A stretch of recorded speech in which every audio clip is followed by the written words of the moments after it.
বিদেশি নায়িকা না কোন নায়িকা এটা ভাবারই টাইম নাই। যেমন আমি একজন ফেসবুক স্টার, এরকম এবার ঈদের ছবি দেখে ছবির রিভিউ দেবার জন্য এসে গেছি। আমি যা বলবো সেটাই সত্যি এবং সেটাই ফাইনাল।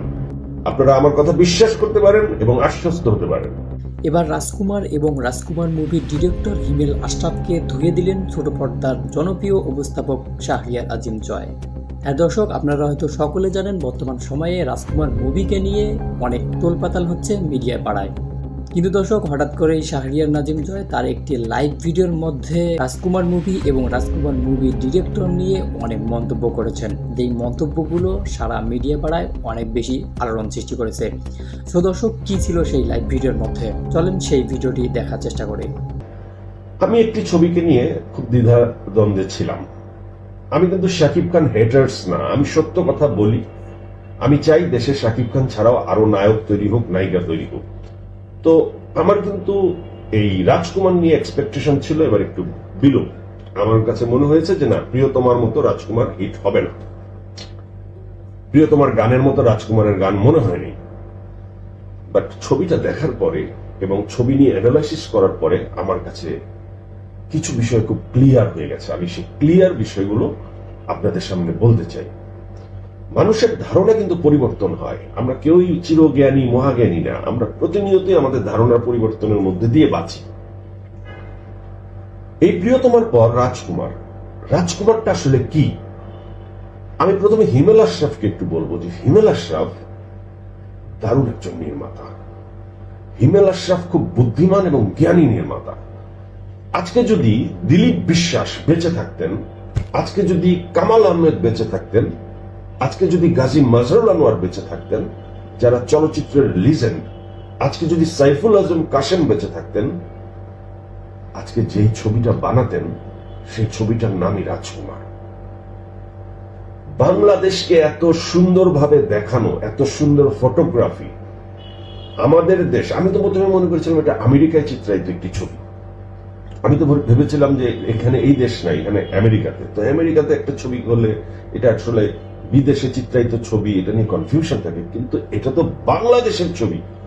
আমরা যারা শহরে থাকি তারা গ্রাম কত সুন্দর, এই ভিজুয়াল দেখবার জন্য রাজকুমার দেখে আমাদের চোখ জুড়িয়ে যাবে। কি সুন্দর পিকচারাইজেশন আর গল্প। এটা তো প্রেমিক প্রেমিকার গল্প না, এটা হচ্ছে আম্মাজান, নায়ক মান্নার আম্মাজান যা হয়েছিল, এটা এই যুগের আম্মাজান। মায়ের ভালোবাসার গল্প, মা আর সন্তানের গল্প। বিদেশি নায়িকা না কোন নায়িকা এটা ভাবারই টাইম নাই। আর শাকিব খান ভাই, শাকিব খানের কথা একটা কথা শুনে রাখেন, যেটা হচ্ছে যে বাংলাদেশের সিনেমাতে আসলে কোনো স্টার নাই। বাংলাদেশের এক একটা সেক্টর আছে, হ্যাঁ, ফেসবুকে স্টার আছে। যেমন আমি একজন ফেসবুক স্টার, এরকম অনেক আমার মতো স্টার আছে ফেসবুকে, যারা ফেসবুকে আমাদের কন্টেন্ট দেখেন, আমাদের কথা শুনেন।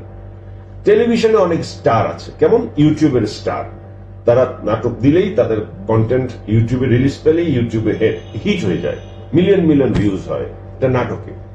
ওটিটিতে স্টার আছে, যেমন ওটিটিতে যাদের গ্রহণযোগ্যতা, তাদের কাজ আসলেই হুমড়ি খেয়ে আমরা দেখি ওটিটি, এবং সেখানে তাদেরকে আমরা স্টার বলি।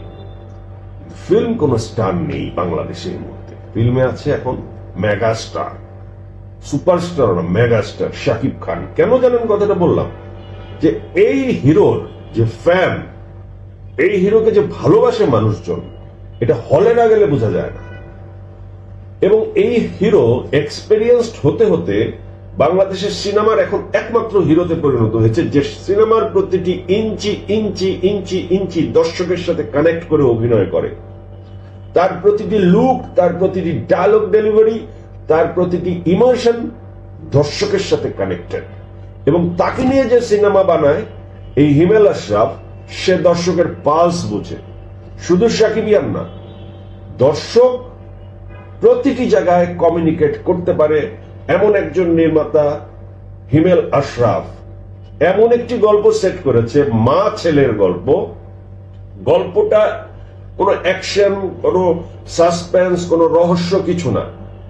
মা ছেলের ভালোবাসা, একটি মাকে খোঁজার জার্নি, শুরু থেকে শেষ পর্যন্ত এবং লাস্ট 30 মিনিটস যে অঙ্কে ছবিটাকে সে ফেলে দিয়েছে, দর্শক মুগ্ধ।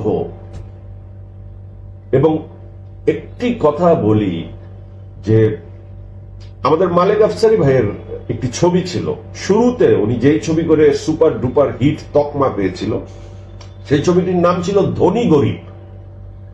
এই ছবির পোস্টারে কোনো নায়ক নায়িকার ছবি ছিল না। ছবি নিয়ে আমার অনেক ছোটবেলা থেকে আগ্রহ এবং অভিজ্ঞতা আপনারা জানেন, কারণ আমার মামা সিনেমার পরিচালক ছিল। আমরা ছোট থেকে সিনেমা দেখে দেখে বড় হয়েছি, মার্কেট জানি। তো মালেক আফসারীর ছবিটা ধনী গরিব সুপার ডুপার হিট ছবি ছিল। ওই ছবিতে একটা ক্যাপশন ছিল, মানে ধনী গরিব, মালেক আফসারীর ধনী গরিব, এটার উপরে একটা লেখা ছিল। সেই লেখাটা ছিল এরকম: ধনীর গালে গরিবের থাপ্পড়, মালেক আফসারীর ধনী গরিব। তো রাজকুমারের টাইটেল হওয়া উচিত শাকিব হেটার্সদের গালে হিমেল আশরাফের থাপ্পড়।